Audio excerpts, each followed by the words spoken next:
Bonjour à tous. Récemment, dans le mois de juillet, c'était le 10 juillet, j'ai commencé avec vous le psaume 139, trop long pour le parcourir en un seul homélie. Alors, je l'ai partagé et je continue aujourd'hui dans le psaume 139 à partir du verset 7 jusqu'à 18 et je poursuivrai mercredi le 27 de ce mois pour compléter cette lecture. Je le fais en trois parties parce que parfois, il vaut mieux étirer un peu, mâcher un petit peu à la fois et bien digérer un psaume aussi coriace. Parce qu'il y a beaucoup de travail poétique. Comme n'importe quelle poésie qui a été faite avec attention, il y a une charge dedans émotionnelle, il y a une passion qui a été mise dans des mots, des synonymes, des assonances, un équilibre. Et ce psaume est rempli de tout cela pour montrer comment Dieu est extraordinaire. Et je vous avais présenté justement les 4 vérités qu'on retrouve dedans, c'est que Dieu est omniscient, il sait tout. Les versets qu'on va lire vont nous parler du fait qu'il est partout présent dans sa toute connaissance et qu'il est omnisuffisant, c'est-à-dire qu'il a la puissance créatrice. Et comment y répondre à ces vérités dans les versets 19 à 24 que nous verrons dans une autre occasion. Je vous lis verset 7. « Où m'en aller pour être loin de ton souffle? Est-ce que je peux me sauver de Dieu comme Jonas dans l'Ancien Testament a tenté de le faire? Ou m'enfuir pour être loin de ta face? Est-ce que c'est même possible? Je gravis les cieux, te voici. Je me couche, même aux enfers, te voilà. Je prends les ailes de l'aurore pour habiter au-delà des mers. Là encore, ta main me conduit, ta droite me tient. Je dis, au moins que les ténèbres m'engloutissent, que la lumière autour de moi soit la nuit. Même les ténèbres ne sont pas ténébreuses pour toi. Et la nuit devient lumineuse comme le jour. Les ténèbres sont comme la lumière. Et donc, il n'y a rien qui peut nous faire échapper du regard de Dieu. Il connaît tout parce qu'il voit tout. Rien ne lui échappe. Il est partout présent, sans non plus être la table, être le banc. Il n'est pas ça, mais il est partout présent. Il n'y a pas moyen de me sauver de lui. Et vous savez, certains passent leur vie à essayer de se sauver de Dieu, à s'arranger tout seul. Et j'aimerais vous dire que ce sera une quête inutile, nous dit la parole de Dieu, nous dit le psalmiste, le roi David, par son expérience.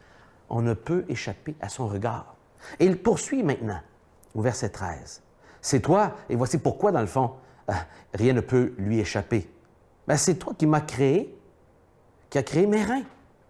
Tu m'abritais dans le sein maternel, donc Dieu me protégeait à l'intérieur du ventre de ma maman. Il me voyait là. Je confesse que je suis une vraie merveille, une créature merveilleuse. Tes œuvres sont prodigieuses, oui, je le reconnais bien.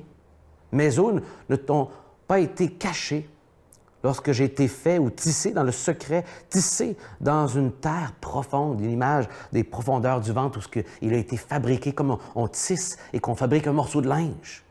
Une belle image de comment Dieu nous a tissés dans les moindres détails. Et vous savez, ça vient tout toucher comment un embryon à l'intérieur d'une femme est précieux pour l'Éternel. Et son but, ce n'était pas de s'attaquer à tous les débats qu'on a actuellement, pro-vie, pro-choix, puis toutes ces affaires-là. C'est pas ça l'enjeu. Il nous ramène simplement à Dieu. C'est tout. Ce n'était pas dans un débat qu'il parlait de ça. Il parle de l'aspect précieux de chacun d'entre nous. Dès le ventre maternel, Dieu me connaît. Il a des plans, il me connaît dans les moindres détails. Il m'a fabriqué. On est précieux. Je n'étais qu'une ébauche, un embryon à tes yeux, et tes yeux m'ont vu.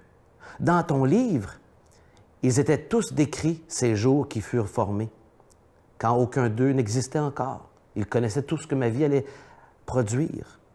Dieu, que tes projets sont difficiles pour moi, que leur somme est élevée. Je voudrais les compter.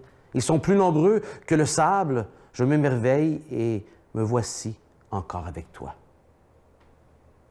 En fait, je m'éveille. Vous voyez, tellement grand qu'il est insondable que je ne peux pas calculer le nombre de ses pensées et de comprendre tout. Mais vous savez, ce que je vois ici, c'est comment on est précieux à ses yeux et comment on ne peut pas se sauver de lui. Et on est si précieux aux yeux de Dieu, tu es personnellement précieux aux yeux de Dieu, qu'il a envoyé son Fils précieux, son unique Fils, venir sur terre pour mourir à la place de nos propres péchés. Vous et moi, on n'aurait pas pu effacer la dette de nos péchés devant notre Créateur comme rebelles, comme pécheurs. Mais Dieu nous aime tellement depuis le début, alors qu'on était tout petit, que personne ne nous voyait. Lui nous a fabriqués, il nous a vus, et il a concocté un plan pour venir sauver cette précieuse vie, éloignée de Dieu. Et ça passe par Jésus-Christ, le précieux Fils, pour une vie précieuse qui est la tienne. Est-ce que tu reconnais combien tu es vu par Dieu, précieux pour Dieu? Et tellement qu'il a envoyé son précieux Fils pour toi. Que le Seigneur vous accompagne. Bonne journée.